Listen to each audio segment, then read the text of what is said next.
Hello everyone, আসসালামু আলাইকুম। কী অবস্থা সবার? আশা করছি সবাই অনেক বেশি ভালো আছেন। আজকে আমি আপনাদের জন্য একটা শর্ট ভিডিও নিয়ে আসছি। সেটা হচ্ছে ঘরে আপনি কীভাবে খুবই অল্প সময়ে আদা ছুলতে পারবেন। কারণ আদা বাটা আমাদের সমস্ত কিছুতেই লাগে মাস্ট। তো সেই জন্য এই আদাটাকে আপনি যত বেশি অল্প সময়ে এটা ছুলতে পারবেন, আপনার জন্য তত বেশি বেনিফিট। সো চলুন কীভাবে আমরা আদা বাটাটাকে খুব সহজে ছুলতে পারি আদাটাকে, সেই পদ্ধতিটাই আমি আজকে আপনাদের সঙ্গে শেয়ার করব।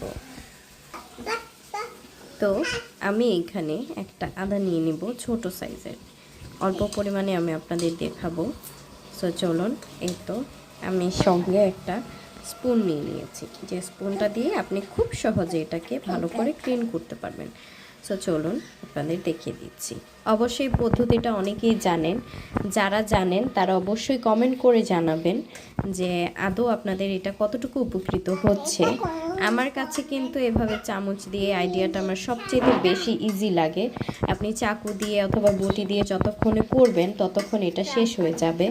সো এই জন্য আমি মনে করি যে এই ওয়েটা সবচেয়ে বেশি হেল্পফুল অ্যান্ড হচ্ছে আপনার ছোলাটা একদম অল্প অল্প যায়, ঠিক আছে? সো সেই জন্য আমি আজকে আপনাদের জন্য এই হ্যাকসটা নিয়ে আসলাম। সো এই তো আমার আদাটা সবচেয়ে অল্প সময় কিন্তু হয়ে যাচ্ছে।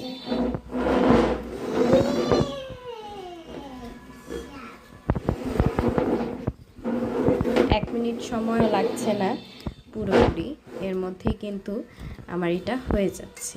দেখতে পাচ্ছেন, আপনার 1 মিনিটেরও কম সময়ে আপনি অনেক বড় বড় একটা যে আদা হয় সেটা আপনি ছুলে ফেলতে পারছেন বিনা কোনো বটি, চাকু, ব্লেড ওগুলোর সাহায্যে।